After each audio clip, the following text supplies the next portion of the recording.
Obstacle course racing has already begun for the year, and tons of people like to go and tackle obstacle course races just for the fun of it.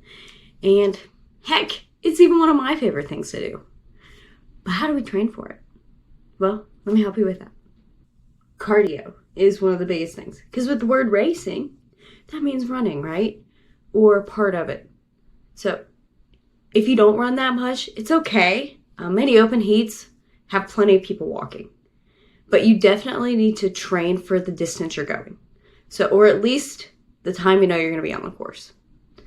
If you're racing maybe 6 miles, I like training for longer runs than for like several different reasons. So if I train for a longer distance, the shorter distance doesn't seem as mentally difficult as like training for just that distance does, because obstacles add extra time to it. So I'm going to be out there longer than I would if I was just running for the distance I had trained for. My body gets used to this longer duration activity because I can take a little while on the course, because sometimes obstacles can trip me up or they fatigue more muscles compared to just straight running does.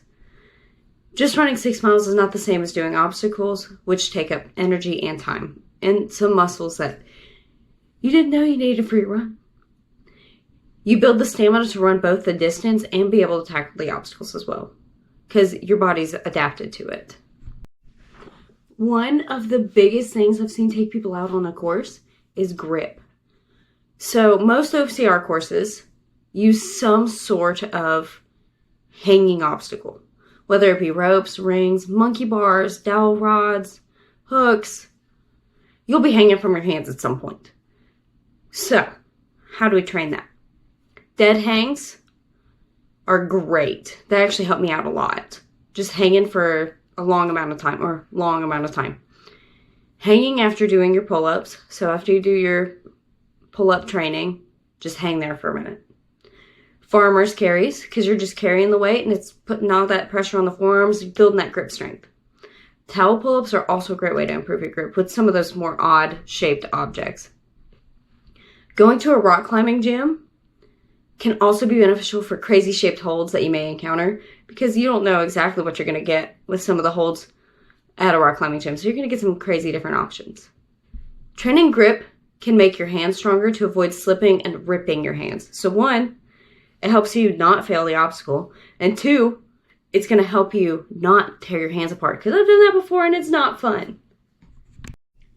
And another thing that we should be training is explosive movements or even plyometrics. So you jump over logs, hay bales, walls, creeks, other runners, just kidding, and most of what you can imagine while you're out there on the course. So I'm only 5 feet tall. Whoa. And I know I don't have the reach of other athletes, but I have been able to train myself to jump higher so that I can conquer obstacles that come easier to taller athletes. Like one of my favorite races has, I think it's an 8-foot wall that you have to jump, grab the top of, and climb over. And when you do it pro, you can't have any help.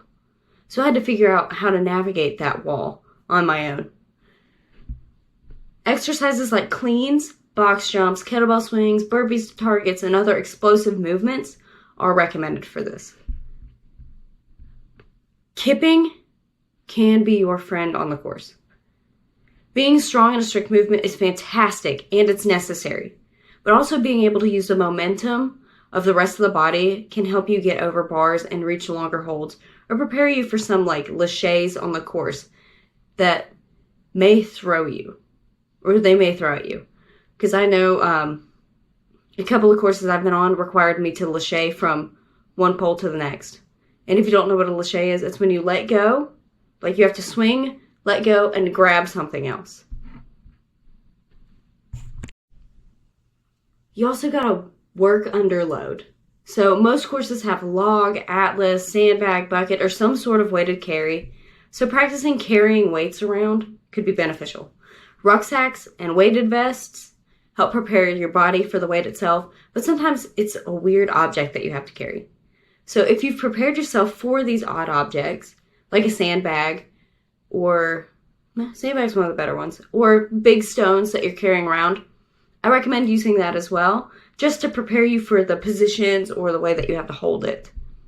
Even just holding a heavy sandbag in a front position or however on your shoulder can help prepare you for the course.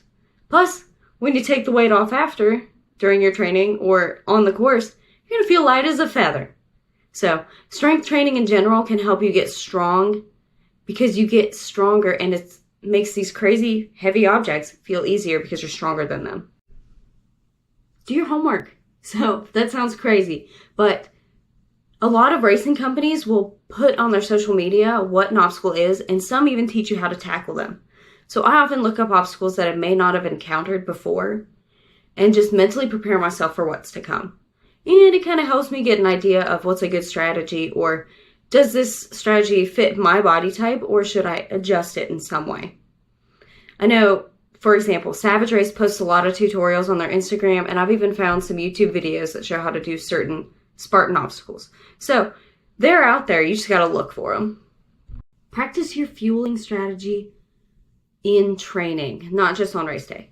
So you don't want to be doing anything new on game day. You want your body to know what it's ready for. Some races are shorter and don't require like intra-exercise meals, but longer ones do, like the Spartan Beast. So you gotta know what food you can handle while you're exercising. For example, I have foods that don't agree with me, and I try to avoid them the entire week before the race because I don't want them to hinder my performance. And I don't want to have to go to the bathroom mid-race, y'all. It would not be fun. They're just porta potties out there anyway. If you want to see a video that goes deeper into fueling during exercise, write a comment down below that says, "Give me that nutrition!" And the last tip I want to give you is have fun and trust your training. Don't get so worked up that you don't have a good time on the course. Sometimes things get frustrating, or you're tired, or you rip your hands, but remember, you like doing this stuff, man. Don't make yourself so stressed out that you can't enjoy yourself. Because I've done that before. Because I got super excited because I thought I could do it, and then my hands rip, or I get stuck on an obstacle for a long time, and I'm just frustrated. But you're there for fun. You're here because you want to be here. So try to enjoy it, because you have the opportunity to do this, and your body is capable. And if you want any personal training specific for your goals, kind of like training for OCR, check out our website, goalgettersprograms.com, because we are accepting new clients right now. If you need anything, or if you got anything from this video, drop a comment that says, "Woo!" Please like this video, hit that subscribe button, and the notification bell so you don't miss any of our uploads. And thank you for watching. Bye!